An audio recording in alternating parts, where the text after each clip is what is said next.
뉴저지 한인타운 중심에 있는 팰리세이즈팍 신한은행에 강도가 든 사실이 뒤늦게 알려졌습니다.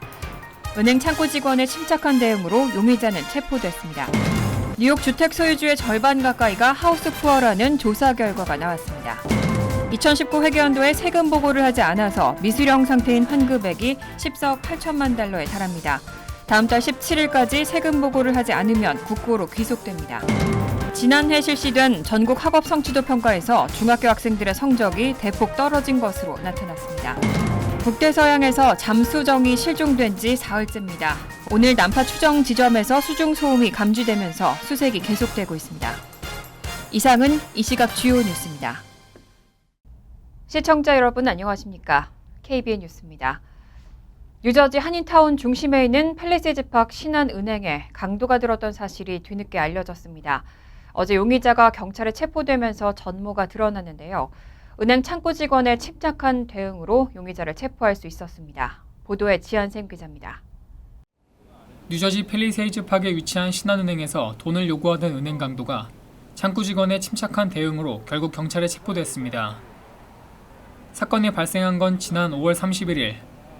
손님으로 가장한 한 흑인 남성이 은행 창구 직원에게 다가가 조용히 쪽지를 건넸습니다. 쪽지에는 자신이 가솔린이 든 병과 라이터, 권총을 가지고 있다며 다른 직원들 모르게 현금 5천 불을 건네면 아무도 다치는 일이 없을 것이라는 내용이었습니다. 해당 창구 직원은 순간 기지를 발휘해 현금 인출을 위한 작업을 하는 척하며 지점 매니저에게 강도가 들었다는 사실을 전달했고 이를 인지한 강도는 급하게 은행에서 도망쳤습니다. 신고를 받고 출동한 팰리세이즈팍 경찰들이 은행 감시 카메라를 확인한 결과 범인이 처음 은행에 들어올 때는 장갑을 착용했지만 도망칠 당시엔 다급한 나머지 맨손으로 출입문을 연 것을 확인했습니다. FBI와 사건을 공조한 팰팍 경찰은 지문 조회를 통해 용의자 신원을 파악하고 어제 브롱스에서 검거했습니다. 용의자는 브롱스에 거주하는 30살 흑인 남성 다카운 랄스.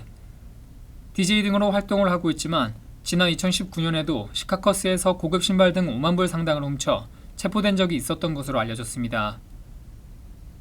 랄스는 해당 사건으로 브롱스 내에서 운동화 로빈 후드로 알려지며 컬트 히어로로 인기를 끌었고 그에 관한 다큐멘터리가 제작되기도 했습니다. 체포된 랄스는 1급 강도 혐의로 버겐 카운티 교도소에 수감됐습니다. KBN 뉴스 지한샘입니다.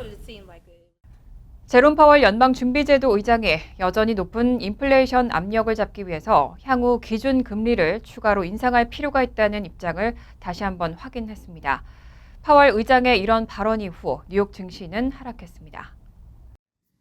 제롬 파월 연준 의장은 오늘 하원 금융위원회 보고를 앞두고 공개한 반기 통화정책 보고에서 최근 물가지표를 거론하고 인플레이션이 지난해 중반 이후 어느 정도는 누그러졌지만 여전히 압력이 높은 상태라며 인플레이션을 2%로 다시 낮추기 위해서 아직 갈 길이 멀다고 진단했습니다. 또 지난해 초부터 지금까지 연준이 기준금리를 5%포인트 올린 것에 대한 영향이 금리에 가장 민감한 경제 부문의 수요에서 나타나고 있지만 긴축 정책에 완전한 영향이 실현되려면 시간이 걸릴 것이라고 관측했습니다. 이어 앞서 지난 14일 기준금리를 동결했던 연방공개시장위원회 결과를 설명하면서 거의 모든 FOMC 위원은 올해 말까지는 금리를 어느 정도 더 올리는 게 적절할 것으로 예상하고 있다고 설명했습니다. 한편 파월 의장은 올해 개인 소비가 늘었지만 주택담보대출 금리 인상으로 주택시장 활동이 둔화했고 금리 인상이 기업의 고정 투자에도 부담을 주는 것으로 보인다고 진단했습니다.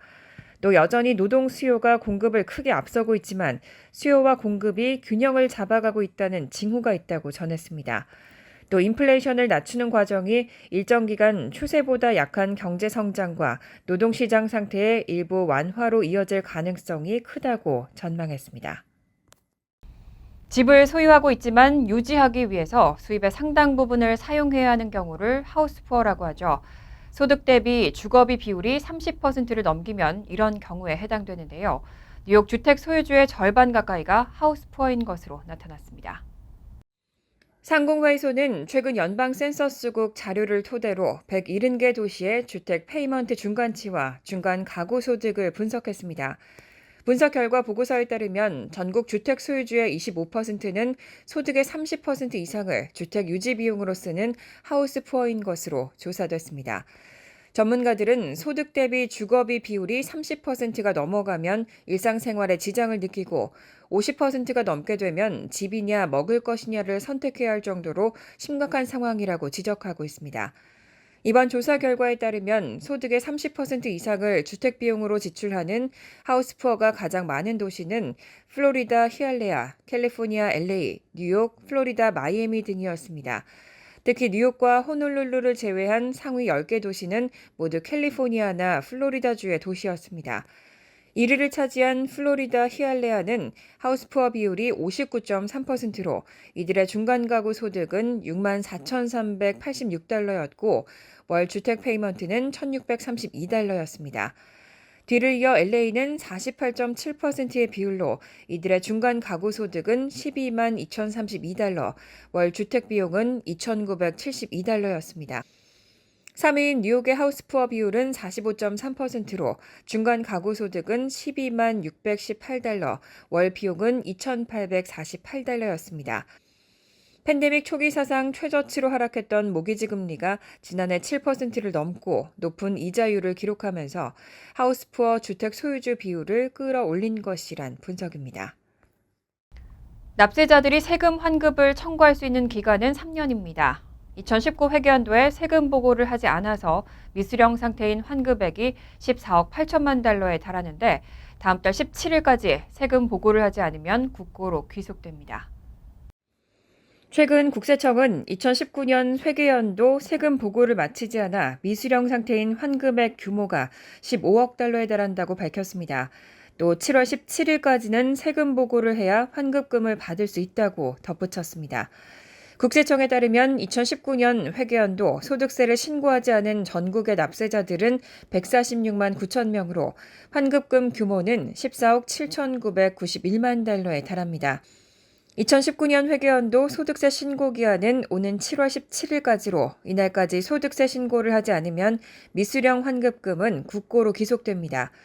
법에 따라 납세자들이 세금 환급을 청구할 수 있는 기간은 3년입니다.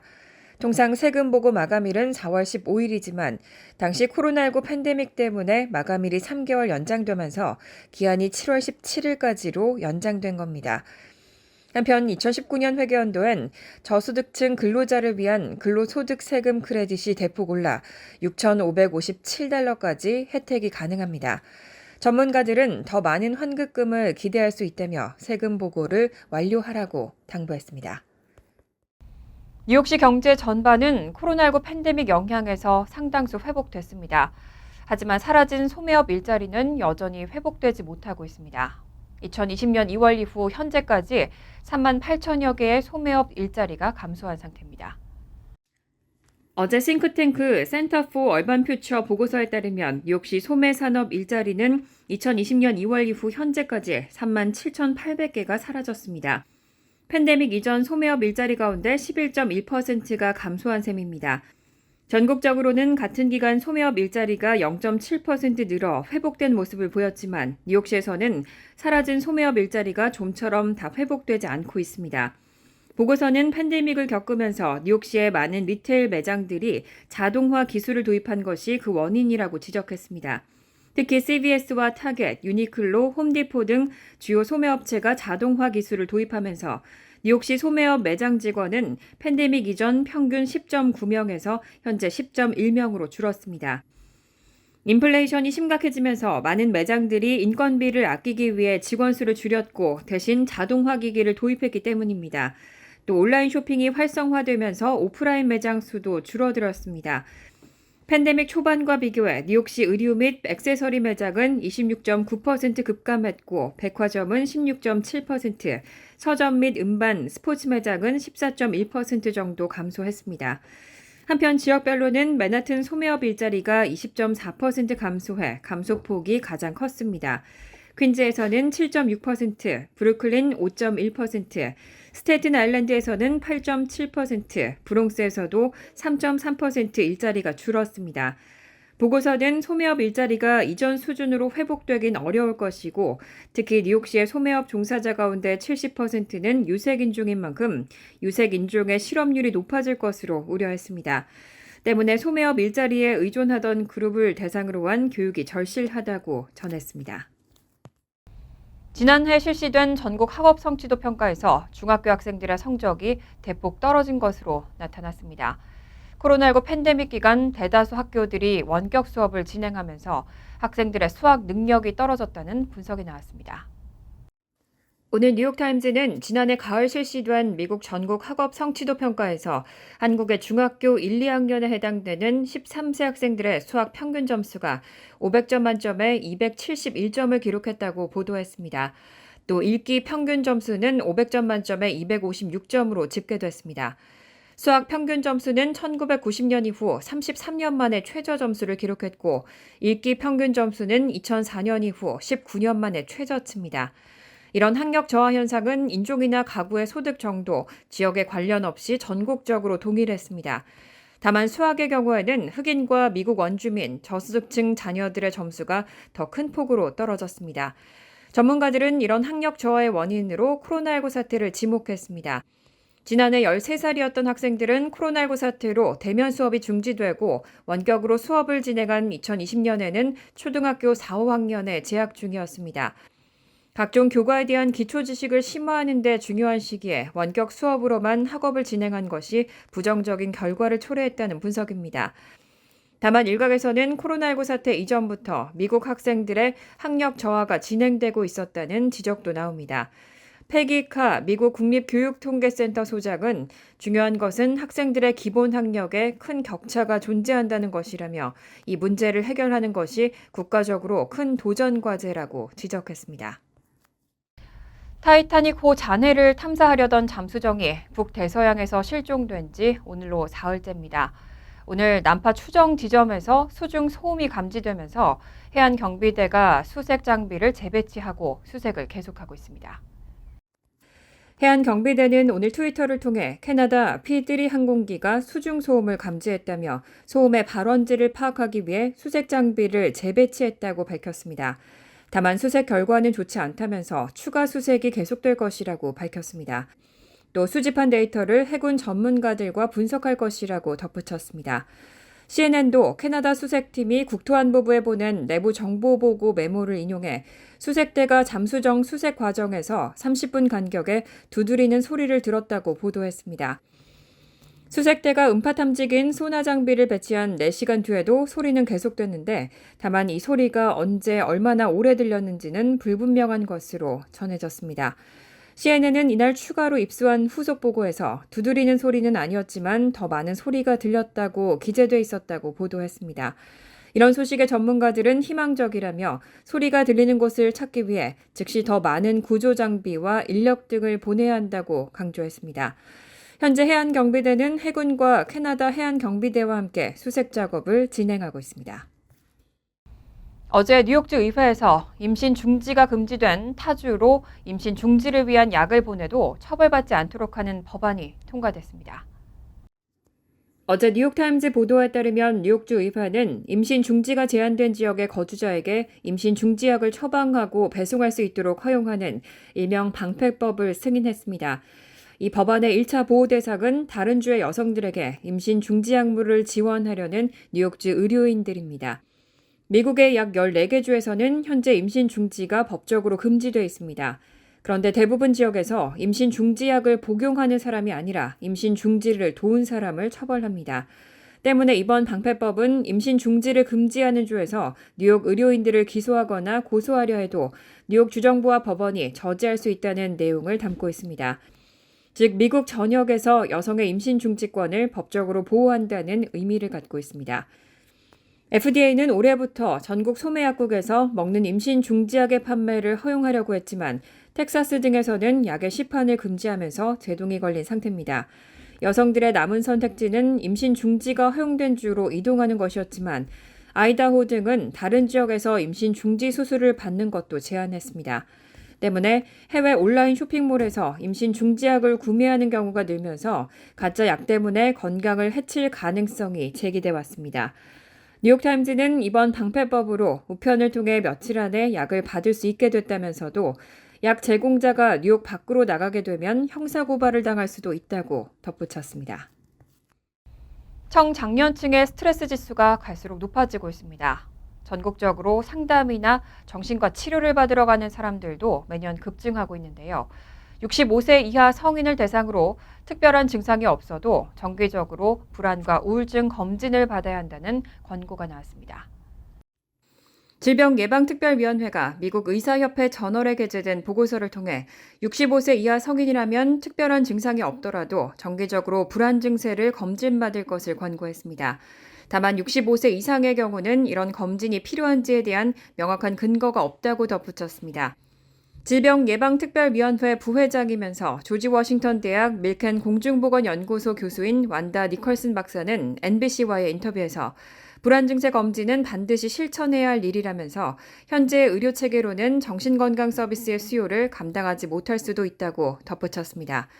독립적인 보건 전문가들로 구성되어 있는 질병예방특별위원회는 특정 주제와 관련된 데이터를 분석하고 이에 근거해 의학적 권고를 제시하고 있습니다. 듀크 대학에서 정신병학과 행동과학을 가르치는 게리 메슬로 박사는 이번 권고가 한 단계 진전된 것이라고 평가했습니다. 질병예방특별위원회가 성인의 정기 불안 검진을 권고한 것은 이번이 처음입니다. 앞서 이 단체는 8살 어린이의 불안장애 여부를 검진하는 게 좋다고 밝혔고 2002년부터는 의사들에게 환자들의 우울증을 진단할 것을 권장해 왔습니다. 클리블랜드 병원의 정신과 의사인 시보나 차일즈는 불안과 우울증은 일반 진료로는 증상을 찾아내기 어렵다며 정기 검진을 받는 것이 중요하다고 당부했습니다. 간추린 소식입니다.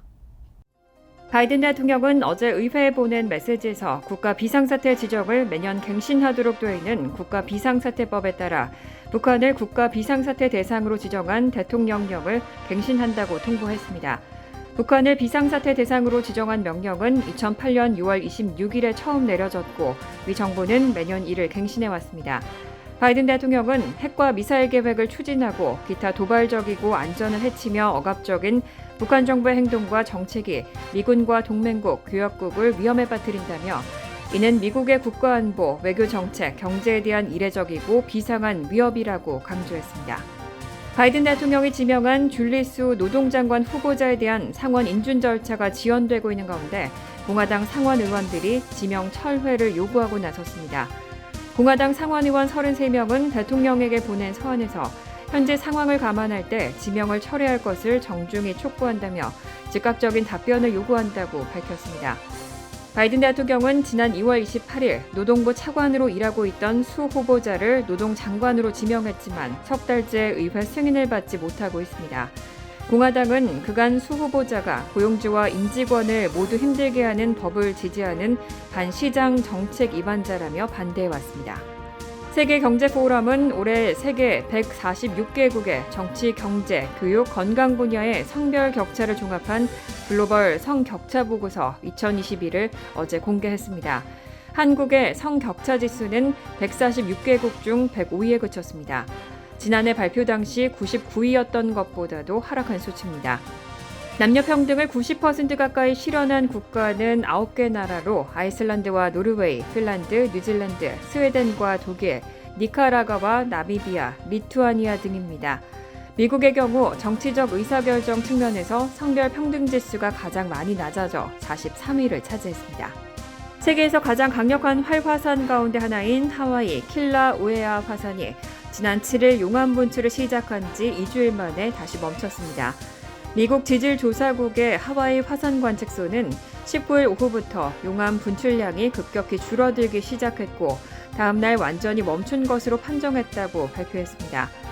하와이에서 두 번째로 큰 킬라우에아 화산은 2021년 9월부터 지난해 12월까지 지속적으로 폭발을 해왔고 잠시 폭발을 멈춘 뒤에 다시 올해 1월부터 용암을 분출해 무려 61일 동안이나 계속했습니다. 환율과 증권 소식입니다.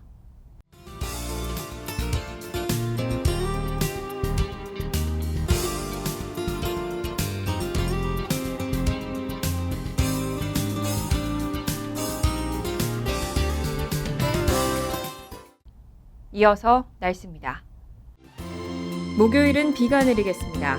낮 최고 기온은 63도, 섭씨 17도, 밤 최저 기온 역시 63도, 섭씨 17도로 예상됩니다. 금요일 역시 때때로 천둥번개를 동반한 비가 내리겠습니다. 토요일도 종종 천둥번개를 동반한 비가 내릴 것으로 예상됩니다.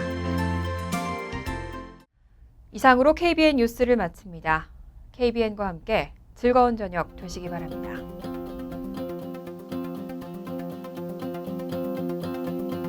미 동부 최대 한인방송 KBN이 제작하는 KBN 뉴스는 웹사이트 mykbn.com 그리고 유튜브와 페이스북에서 다시 보실 수 있습니다. 좋아요, 구독, 알림 설정은 뉴스 제작에 큰 도움이 됩니다.